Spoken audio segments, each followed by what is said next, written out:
sorry.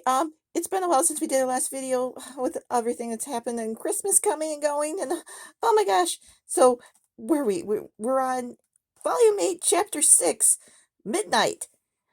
And again, warning, spoilers, because we're going to talk about everything. This was an important episode where we learned something very special about a certain character. So, Ice, go. Let's hear your thoughts. Oh, geez, you just drew that at me really fast. Okay, there's no hiding it. This gave us Cinder's backstory. Finally, after 7.5 volumes. And yes, I'm counting the half because we're about halfway through volume 8. I can't say I hated it. I just think there should have been more. Let's see. What are we dealing with here? So, we're dealing with basically a Cinderella story. Duh. I mean, I think everyone expected that. So, Cinder. Um, the ruthless and manipulative Cinder has a tragic backstory of how she was a servant in Atlas. And she was made to be like Cinderella, cleaning and scrubbing and doing all this stuff and getting so disrespected. Okay, so she was in an orphanage. And then she was getting fights with some boys. And then she was, I guess, sold to this lady and made to work in her hotel.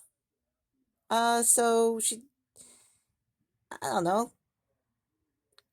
does that, and okay, you're making this way too drawn out, Weiss. But I mean, this was crazy. Okay, so she had to work all alone as a child servant, and oh my gosh, the lady that she worked for had a shock collar for her. A shock collar. Yeah, I know. I was getting to that. The Okay, yeah, the shock collar thing. I don't know. Is that like I can imagine that being used for the faunus, but Cinder's not a faunus. Oh my gosh, I had an idea though. What if there were other children? I don't know. Like, was there like a missed opportunity where there could have been other children and they were like, I don't know, mice faunus? You know, Cinderella with her and the mice? They could have had like all these children there and they could have had like Cinder. Maybe she's a human one, but all the others were like mice faunus or something. And they're all made to slave in this horrible place. Yeah, but they didn't do that. We just have Cinder, and she has a shock collar on, and the lady. Oh, that's right. The lady, whenever she messes up or whatever, um, she gets shocked, and then the lady made her say that thing. The without you, I am nothing. That's the same thing we heard from her saying, to Salem in the first chapter, and um.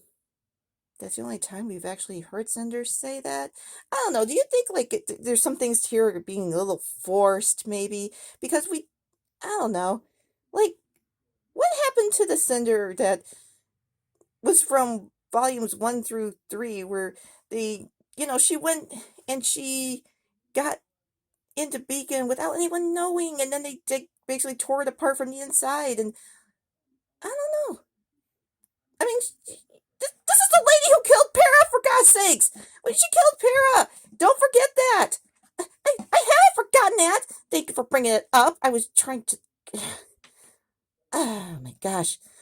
Okay, I think that this was an okay episode. I think it should have been a little bit better, but, just because, I don't know.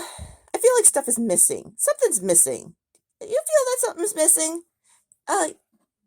Yeah, a lot of stuff.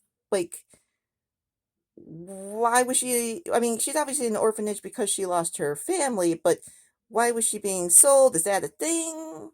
Well, you should know. It's Atlas.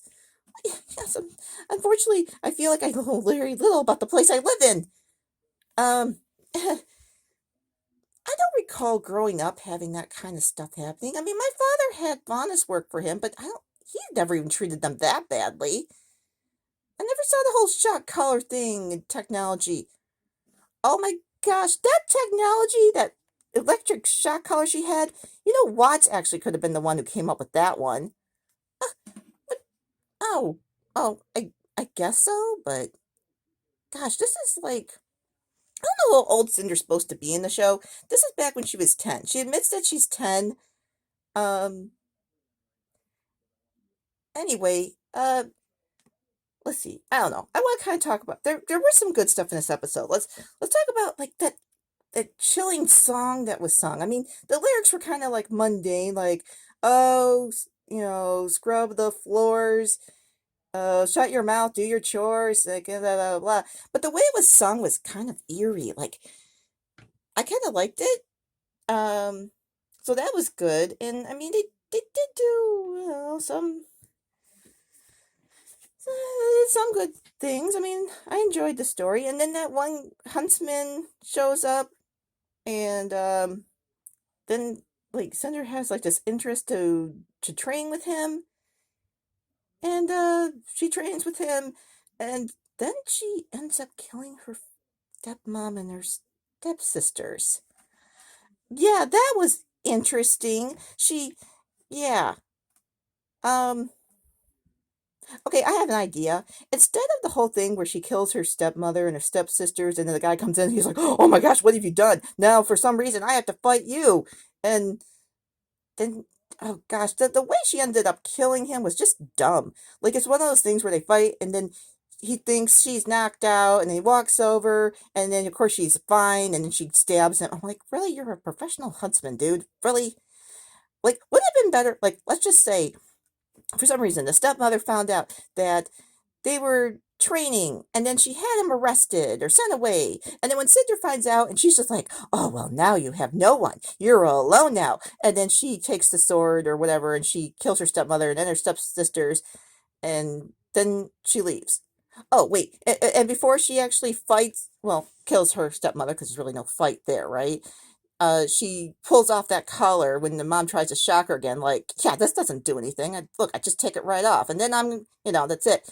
And I don't know.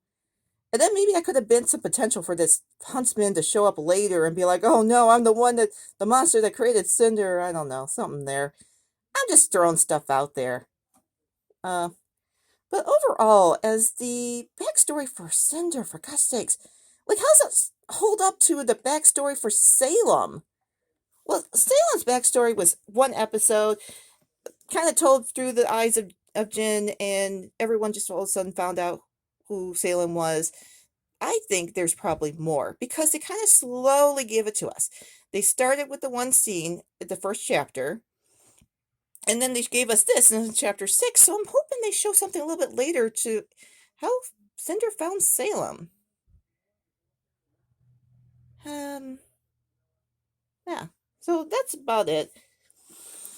Okay, well, that was Cinder's backstory, but that wasn't it, because after that, she wakes up and she's back at the whale, and Emerald's with her, and Cinder seems upset because Emerald brought her back there, and she was upset because, it failed again.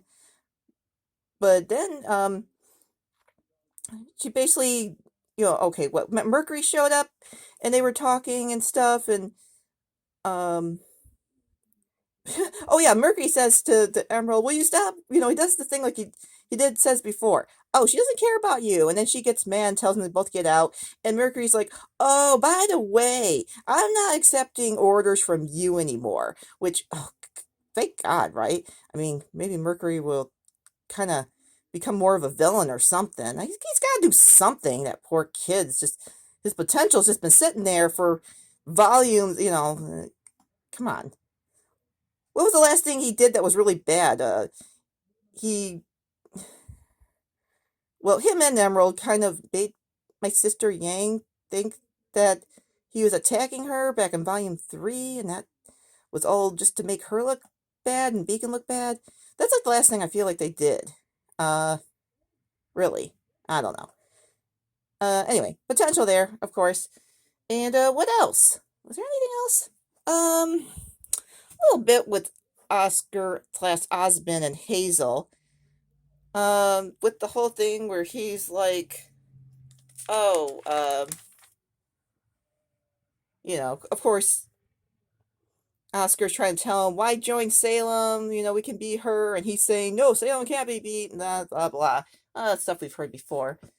And, the only thing is, okay, well, I guess what we're calling them Team Jolly or Team Yellow or something. We're talking about Yang, Jean, well, and Ren now. Oscar's not with them, so I guess the O's gone anyway.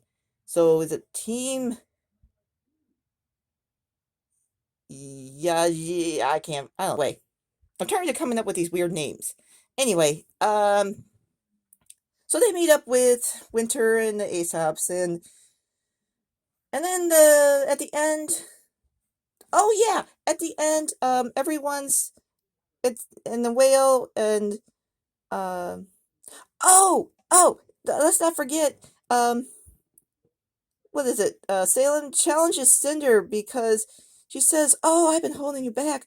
Oh, and then we had that weird flashback thing. What do you think about that weird flashback thing? Like her arms all hurting her again, and she has flashbacks to the buzzer, and yeah. Like I said, this whole thing kind of there was no real setup for it. It just kind of was thrown into our face a little bit. I don't care at this point. We still got Cinder's backstory. But the point is, Salem offers her a challenge to go find Watts to lead her to Penny so she can get what she wants. But this time she has the challenge. She has to beat the Hound. So what happens if she loses? I don't know. She becomes a Hound. Who knows at this point? Um, anything else?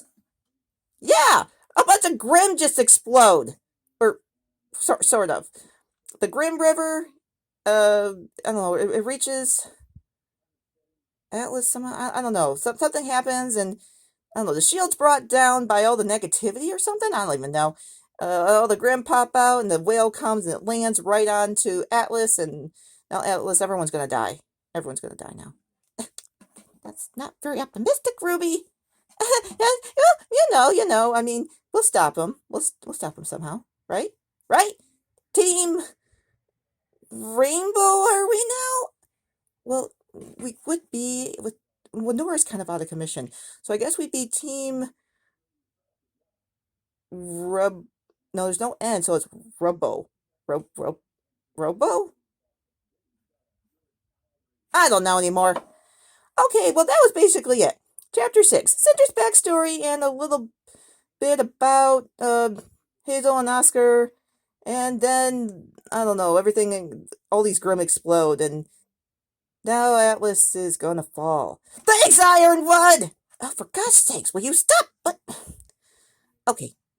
Okay, you know what? That's good, that's good. We have a big setup for Chapter 7, which will be the last chapter before the big hiatus, which we're already in now because we took so long to do this video, but oh well!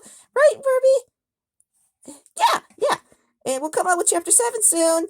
And also crossing off the squares for the bingo board. But so yeah, stay tuned and like and share and subscribe to the video, please. Because we want you to. Yeah. Thanks for watching, everyone. Bye. And Merry Christmas. Yeah, have a Merry Christmas.